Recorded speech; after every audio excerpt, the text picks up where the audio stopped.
Uhaligani mfuatiliaji wa Samal Online TV, ni wasa mwingine kabisa tumepata kukutana tena katika kipindi cha ufugaji. Leo tupo katika kitongoji cha Nyamazi Uwandani. Tutaenda kuangalia namna gani ng'ombe wa maziwa wanafugwa na kutunzwa mpaka kufikia uzalishaji wake wa maziwa na utunzaji wake.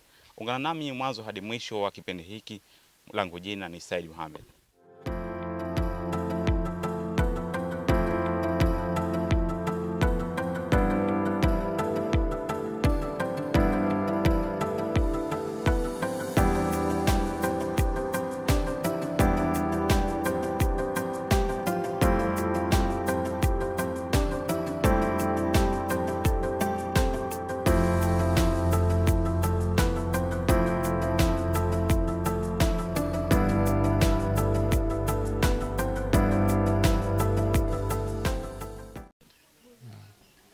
Karibuni wapenzi wa tazamaji wa kipindi cha ufugaji wa ng'ombe wa maziwa, na karibuni katika banda letu la ufugaji wa ng'ombe wa maziwa katika kijiji hiki cha Nyamazi ya Uwandani.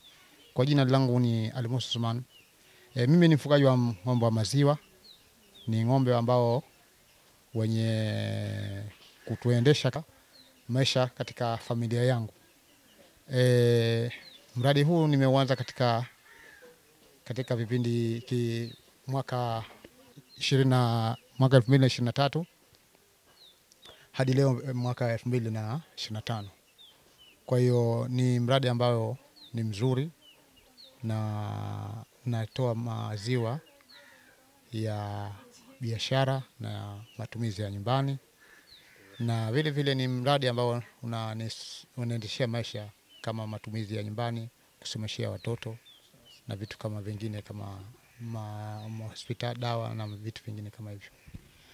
Labda Bwana Ali, katika wazo lilipokuja hili la ufugaji, lilikuja katika moja kwa moja kwenye akili yako au lilikuwa wazo la mtu mwingine? Ni wazo la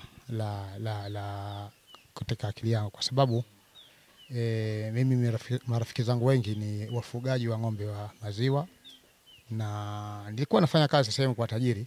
Nikaamua kuacha baada ya kutembelea rafiki zangu wengi, na nikawaona maendeleo yao. Ni watu ambao wanajitoa wenyewe na wanasomesha watoto wao uzuri na makazi yao bora. Kwa hivyo nikasoma kutoka kwao. Baadaye nikaanzisha wangu binafsi. Baadaye nikawahi kupokea mradi wa serikali wa TASAF kwa ajili ya watu walemavu. Lakini kwa bahati mbaya mimi niliwahi kupata mtihani wa maradhi, nikawaachilia wao. Baadaye wale wenzangu waliwashinda, na mimi bado naendelea na mradi wangu mwenyewe binafsi. Lilichukua miaka kidogo, kwa sababu ni vitu ambavyo vya kujiandaa kifedha, miundombinu ya fedha lazima ujipange, kwa sababu ni ng'ombe ambao unanunua kwa gharama kubwa. Ng'ombe mmoja ukitengewa kama ni mfano kama huyu, naweza kununua kwa 3.5 milioni mpaka anafika hapa. Ng'ombe tunanunua Dar es Salaam au Tanga. Kwa hivyo ni si jambo la kurukupuka ukakaa tu. Hata kama utakuwa nazo fedha ndani, basi inabidi kwanza uandae miundombinu. Makazi yalikuwa mazuri kidogo, banda lisiwe na tope, banda ambalo halivuji, ujue ndama akizaliwa wapi atakaa. Baadaye usije kula hasara ng'ombe umemchukua ni ana mimba, baadaye kazaa huna pa kuweka, anapigwa na mvua, baadaye siku 2-3 ndama anakufa.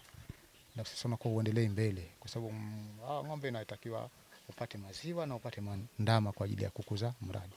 Na je, ng'ombe hawa maziwa ni makabila tofauti au kuna kabila moja tu la ng'ombe wa maziwa? Ng'ombe wa maziwa kuna kabila, kwa sababu huko nyuma zamani walikuwa kuna mara nyingi utasikia ng'ombe jazi.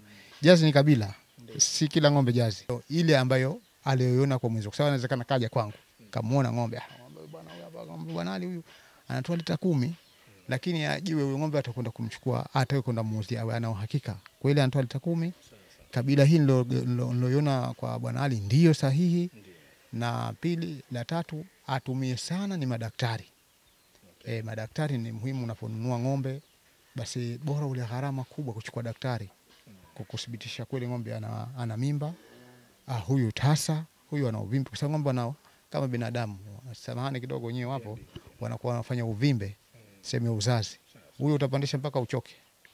Maziwa kama hata wewe anatoa lita 20, atamalizika, halafu na yeye hashiki mimba. Mimi ashanikuta, nimeshatoa ng'ombe wawili. Wallahi wanachinjaji wanakuja hapa haamini, yani anataka yeye animuuzie akamfanyia hada mtu, kwa sababu ile ng'ombe pure maziwa, lakini anaona kwa kona mchukue huyu nikamchinje, anataka yeye atamani, lakini amuuze ahadai apate pesa nyingi. Lakini mimi namuuza kihasara, kwa sababu ng'ombe unaweza kumnunua milioni 2 au 3, lakini kwa ajili kwa siwa maziwa ukamuuza milioni 1.5. Si faida, ni hasara kubwa ambayo inaingia. Kama tunavyojua kuna support za watu mbalimbali kupitia serikali, taasisi binafsi. Je, kwa upande wako wanakufikia watu kama hawa, yani wadhamini? Mimi nashukuru sana Wizara ya Ufugaji. Ni watu madaktari, tukafanya mawasiliano, wanafika. Sababu hapa katikati nilikuwa na ng'ombe, ni huyu hapa nilimnunua. Bahati mbaya ikawa nimefika, niambiwa kule ana mimba mwezi wa 8. Kumbe ilikuwa tayari imeshafika ng'ombe mwezi wa 9. Kufika hapa kakaa ndani ya siku 7 kazaa, hatoi maziwa. Ng'ombe nimefanya kila ujanja, kila malisho, maziwa hayatoi. Nimewasiliana na wakati wa katibu mkuu Mheshimiwa Ali, nikawasiliana naye, akaniletea madaktari bingwa, wakampiga sindano. Siku ya 3 yake ng'ombe katoa maziwa mpaka leo. Kwa hivyo madaktari wanakuja. Lakini jingine katika neema ambayo za serikali hivi sasa hivi ni mikopo. Ambayo kuna mikopo ya mtu mmoja. Kama jana tulikuwa nafikiria, tulikuwa tuna siku yetu ya walemavu duniani, maadhimisho ya Disemba 3. Kwa hivyo Mheshimiwa Rais alizungumza sana kuhusu masuala ya watu walemavu kupewa mikopo ya mtu mmoja ya vikundi. Kwa hivyo nafikiria neema hizi ni kubwa, ambapo huko nyuma kulikuwa hakuna. Tusitanganye, huko nyuma neema kama hizi zilikuwa hakuna. Kwa hivyo mimi sasa hivi najipanga kwa ajili ya kuchukua mkopo, na nimeshajaza fomu. Nimeeleza uzuri kwenye fomu yangu nini ninachotaka kufanya. Ni moja, kununua ndama mwenye tembe, mwenye mimba, ukarabati wa gari ile pale, na vyakula. Kwa hivyo natarajia, nafikiria si muda mrefu, kama kabineti kikaa, baraza likikaa sawa, wakanizishia, nitapata na mimi katika kupitia serikali hii. Umeeleza changamoto pia. Nirudi kwa upande wa mafanikio ambayo wewe umeyapata. Unajua wengi wanasema kwamba mafanikio hayaji rahisi, lakini ni takriban miaka kama ni 5 sasa au mingapi? Karibu ni miaka mitatu sasa hivi. Okay, na tukiona mafanikio ni makubwa kusema la kweli, kwa sababu Swahili anasema hakuna kupata kudogo. Sasa kwa kumalizia kipindi chetu, labda unatoa wito gani kwa vijana, kwa wazee ambao wanasema wao lazima waajiriwe? Ushafahamu, mbali na kuajiriwa hawawezi kufanya kazi. Unawapa wito gani? Hapana, si kila mmoja anaweza, serikali haiwezi kuchukua kila mtu kumwajiri, si hilo ni swala ambalo haiwezekani. Sekta binafsi ndio inachukua watu wengi kuliko serikali. Nafikiri kama utachukua takwimu ya serikali wenyewe ukaambia wafanyakazi wao, basi inawezekana wanampita hawamwezi Bakhresa. Hawamwezi Bakhresa. Kabisa. Mtazamaji wa Samal Online TV, kuna mengi umepata kufaidika kupitia kipindi hiki cha ufugaji. Usikose kuungana nasi katika vipindi vinavyoendelea hapa Samal Online TV.